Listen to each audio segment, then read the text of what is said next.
Hello, everybody, and welcome to this week's update from the South African Business Council here in Dubai. Over the last few weeks leading up to Expo, we've been fortunate to meet some of the leading CEOs and their respective executive teams shaping the success of Expo 2020. It's always great to hear of the leadership insights and some of the reflections that are critical for this catalytic event as Dubai gets ready to host the world for the next 6 months. This week has been no different. Often when we meet with entrepreneurs and businesses that are threading the value chain between the UAE and Africa, and specifically South African markets, we often get the question around how do we set up the business in such a way that we can have quicker access to market, that we can truly facilitate in the value chain services that are required, and ultimately be able to de-risk but also accelerate the business. This week, with Naresh Mashanda, the partner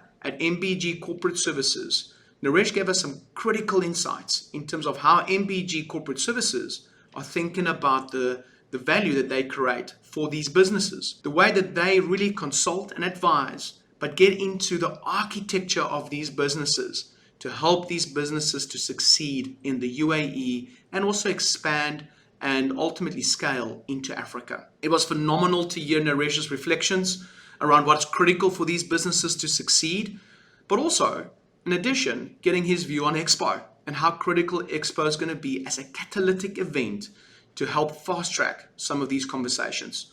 We talk about investment, we talk about successful businesses, and more importantly, we talk about the leadership that's needed for these businesses to succeed. I absolutely love the conversation with Naresh. I'm sure you will as well. Our journey is evolving.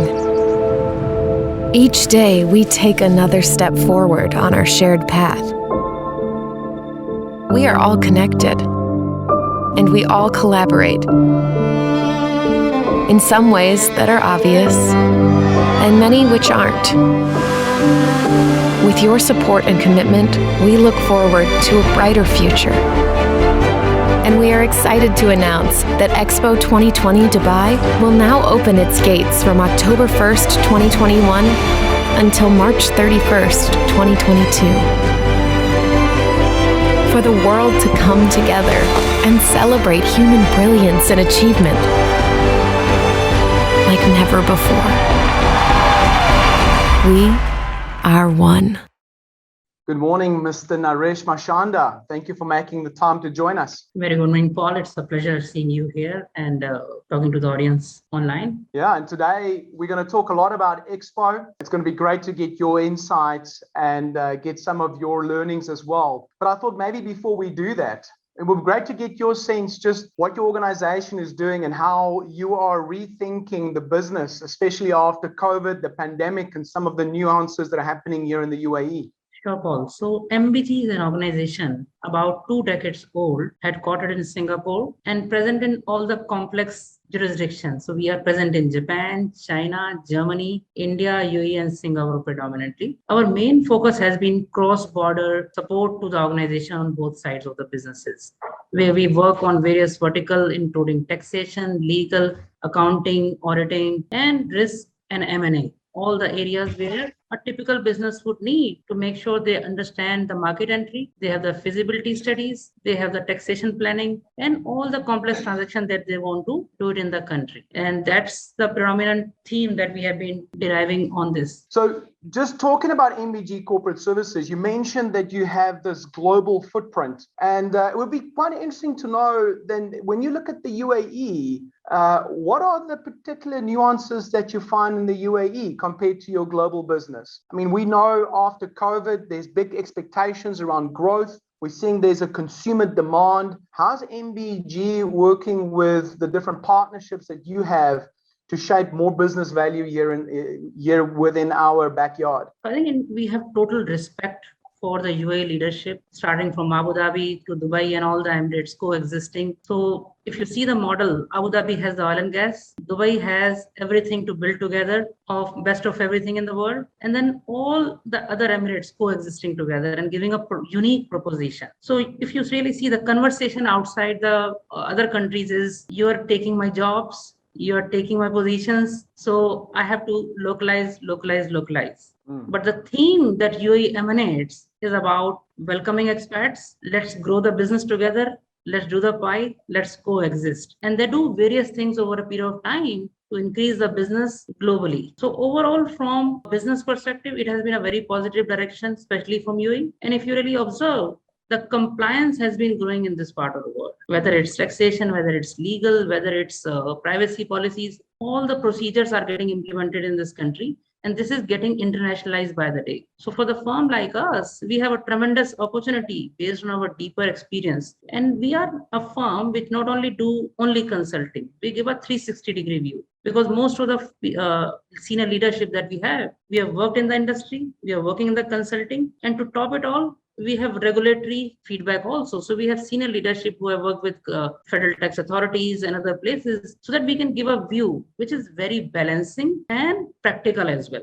So it's a great opportunity for a firm like us. Yeah, Naresh, I take your point. I think also if you reflect about the UAE, you mentioned something critical there, and that's about the leadership and how that leadership is taking a vision and also manifesting it into the right type of policies, the right type of regulations to ultimately stimulate more business. So it's great to hear how MBG and your team also part of that fabric. So it's, I think it's exciting times, but let's maybe then segue into Expo, because in a few weeks, we're going to have this mega event in the UAE, and it would be great to get your personal reflections, just how Expo is shaping for the MBG team and how you're reflecting about Expo. Right. So I think before I go to the MBG, I think this is what I visualize. So on the one hand, we have Dubai, who will basically showcase its entire infrastructure, which has been developed rapidly in the last couple of decades. Then also it is going to show the path on the various themes that is coming out of Expo. Then it's going to also highlight it's not only about making business here. This is one of the best places to basically do business, live here, invest here. So on the one hand, it will be a showcase of the UAE at the main theme, but also to extend it further, it will also showcase Middle East region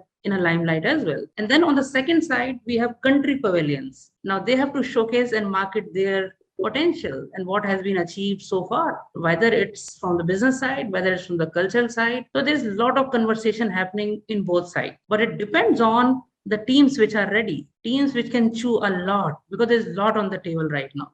And especially partnering with SAPCO has been very enlightening. The whole team is very solidly doing many initiatives. And so our focus is to basically support these initiatives, these conversation on all three sides, where SAPCO is basically facilitating it out.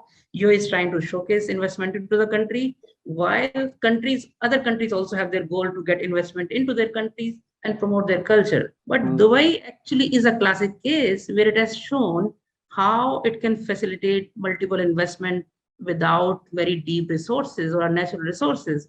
So we all have to work together to help facilitate entrepreneurs or the businesses to hold their hands, to support them and guide them what is on the table, how they can work without creating much loss so that they can gain from the word go and don't waste time and energies on any other efforts. Agreed. And I think the other lens that you also referred to there is, with this great opportunity, you need entrepreneurs to bring the ideas and to bring the solutions to potentially transcend some of the challenges that we also have. So, I think when you look at about Expo, it is that culmination of entrepreneurs, the different stakeholders, and the ideas and the innovation will come together. And ultimately, it's going to be where Dubai hosts, once again, the world to be that epicenter of this type of innovation. So if you think about your customers, Naresh, I mean, how are they thinking about the Expo? Because you mentioned there's a big value chain here, right? It's the supply and the demand. It's bringing business together. There's a showcase for Dubai, but also for the Middle East. So how do you see your clients benefiting from Expo? So I think maybe if I'll give you a brief idea about of what categories of clients we have. So we work with Fortune 500 companies who have already an international businesses across the globe. Then we work with royal families here. Then we also work with some of the sovereign wealth fund across the globe. Also, we have a huge SME sector also. So the client base that we have is quite varied and different. Now, if you really see overall, the theme of entrepreneurship is very pertinent in today's time because it's now PPP, public-private partnership. That's how the bigger projects can go. And around those bigger projects, most of the SME and MSME will grow. And tomorrow, if they do well, they will become a bigger companies like these Fortune 500. So I think it's an exciting time where multiple industries and multiple companies at different level are now understanding collaboration is the only mantra. You are not an amoeba where you exist on your own, alone, and you can do everything on your own. There is no point. Let's take a step back. In terms of pandemic, there was a lot of discussion. A lot of supply chain will be uprooted and everything will be localized. But as soon as pandemic is sort of dying down, there is a clarity that both have to be done, which is existing supply chain has to be done, plus something localized has to be done. So the key point is balancing out so that you can unlock the right value proposition across all this supply chain and coexist. So a lot of beyond entrepreneurship, there is a lot of requirement of these government to show stability, courage, leadership, and do some of the big infrastructure projects around which all this conversation will be built on. And it would be interesting to know, just when when you explain it, it sounds so easy, and I'm assuming it's because MBG know partly all the answers to some of these challenges. But, answering that value question, how do you find our entrepreneurs ultimately getting to some sort of value? Because again, you like you say, it's a balance. But in your experience, how does MBG facilitate? How do you ultimately reconcile and accelerate some of these entrepreneurs to ultimately answer that value question? Thanks, Paul. I think very interesting question. To be honest, if I tell you I know everything, that will be not true at all. So I personally and as a firm, we really believe real intelligence is about working together. So while businesses or entrepreneurs, they can focus on their core businesses per se. So whatever they know they can do internally and they're good at, they should focus on that. Wherever there is a complex situation, whether it's on the compliance side or liaising with the government side, authority side, we closely work and understand first the problem, articulate, align with the businesses to understand this is what we want to do, and we still talk to them. You take whatever you can chew. The balance part where you don't have the expertise, you don't have the knowledge, do not waste your time. Give it to MBG. If it is a complex issue, we have all the verticals ready for you. So because it's in any single transaction, it's not about only taxation aspect, because there's a legality involved, there's a risk involved, there is other aspects involved from the technology side also. So to me, it cannot be a one-way answer of telling you artificial intelligence will solve the world. The real intelligence to me is let's collaborate, put the pieces together, simplify, lean it, and resolve it. Yeah, and I think the other key reflection that we've seen is it's also about partnerships. I think Expo and companies like MBG is helping this value chain to structure the right partnerships. And you mentioned some of the private to government and business to business type of partnerships that are being structured. But just reflecting on Expo again, I think that's going to be the catalyst event where we are once again as private sector bringing together the different segments, your big businesses and your SMEs, but ensuring that there are key partnerships structured with government as well. And I think this very, very, very well, where you're working so close with UAE leadership to create value. So maybe give us a sense, how do you see UAE leadership over the last 2 years, and specifically how Expo is bringing this business all together? Paul, I think a couple of points we need to touch base on. So one is about UAE. If you really observe UAE for last, not 2 years, even for last couple of decades, which I have been also associated, the show must go on. Whether it is pandemic, whether it is financial crisis, whether it's, I'll say, a small incident, fire at Dubai Mall on the New Year Eve. They have the courage, tenacity to make sure things moves on. So it's a real example for all of us as an individual also, at the company's level also, as well as at the government level, where we need to constantly reform. There is no one formula to resolve all the issues and you can stay as it is altogether. Throughout the life cycle of individual companies and governments, we need to constantly reform, repurpose, and do the thing which is important for the country on all the dimensions, whether it's political stability, whether it is financial acumen, of leveraging sovereign wealth fund. Here is a country which is in top 10 in the sovereign wealth fund. So they are thinking of not now or couple of years, they're thinking of next couple of generations. So this is a theme that emanates from this country. I think we are really respectful and proud of this leadership that we have. Similarly, on the businesses side, again, as I mentioned, in terms of we need to define, design, and then implement it out. But it's again a collaborative effort to build it together. Does that answer your question, or you want, if I missed something? No, I think what it amplifies is the philosophy. The philosophy of how a vision ultimately gets articulated to the right type of activities and decisions to make it real. So I do think it comes back to the level of partnerships, as you say, but also how resiliency and tenacity plays such a big part of the DNA in the UAE. And I think what we're all excited about is how the Expo is going to tease that out. And for the first time, not for the first time, but for essentially a big scale event like Expo, the world's going to get a feeling of that philosophy that we have here in the UAE. So talking about the South African Pavilion and also African business specifically, we're obviously going to do a lot of partnerships at Expo. MBG is heavily involved in the facilitation track of how we get South African businesses to ultimately trade here in Dubai and the UAE. The other lens is Africa being substantial for us. We know over the last decade, we've seen significant increase in trade flows between the UAE and Africa. Maybe give us your view on how you look at this continent called Africa and the opportunities that are there.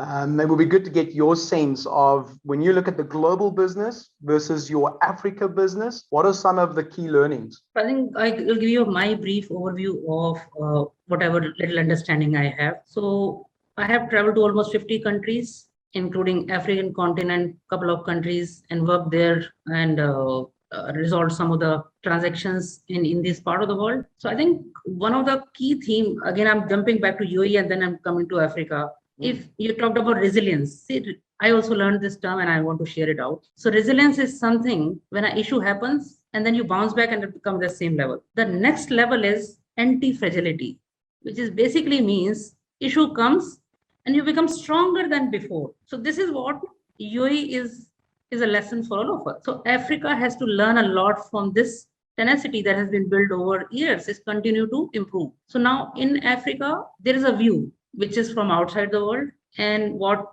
the media tells you. Similarly, for Middle East, there is a view which most of the media will tell you. To give you my example, when I came to the desert a couple of decades ago, most of the people were saying, you're going to the Middle East, you're going to the Middle East. But when you come here on the ground, you understand it. You feel what the proposition is all about. Similarly, for Africa, my view is very clear. There are many countries which have a huge potential. And I think that's the last territory on the globe which has been not fully explored.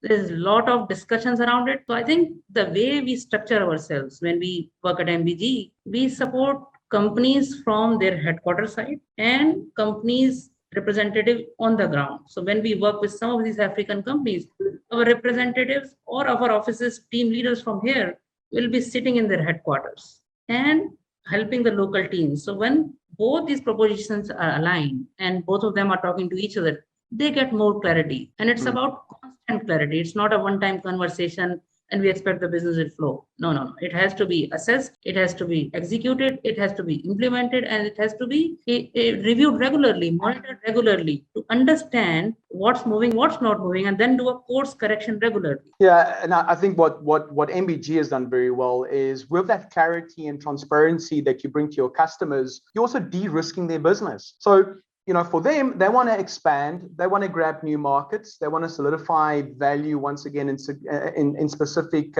geographical markets. And this is where MBG can ultimately provide that link. So it's exciting times. I know that we're going to see a lot of you at Expo as well. And you personally, with my team and your team, will be at the South African Pavilion, helping customers to get a better sense of Africa and also how we can run more business here in the UAE. We're looking forward to seeing you there, Naresh. And we're looking forward to continue the conversation. Thank you so much, Paul. I think I'm really looking forward to support the entire team and especially with your leadership. It's really a game changer, I believe. So I think both of us, if we work work together along with other teams, we are the catalyst. So it's not about only one party coming from Africa, having some notions and meeting various people. If you are able to arrange these conversations, which can help them grow and continue beyond Expo, some of these. For example, some of the connect that we have built from B2B propositions. For example, when either the choice is look for a distributor as a phase one or set up your own manufacturing base. What are the incentive this country is giving? There are a lot of incentive which never gets highlighted because it's not marketable fully by the people. And there's a propositions. For example, this country has about 140 plus double taxation avoidance agreement. Now you need to understand those to leverage it out. So here we need to build this piece by piece, guide them, hold them and run with them. But it's a pleasure talking to you as well, and really looking forward to support you in all the endeavors that you want to promote between Africa as well as your region. And I think, again, we're going to have 6 months at the Expo to truly, look at these conversations. And I'm quite confident that when we are done, business and also the people that are associated with business would look at the UAE and share your passion about some of the unbelievable dynamics that they can capitalize on in the region. So Naresh, as always, it's great to hear you speak about business and the potential here in the UAE, and very excited to see you at Expo and see how we can continue the conversation. Likewise, Paul, I think it has been exponentially positive. That's a term I would use for you talking to you this morning. Thank you so much. So much.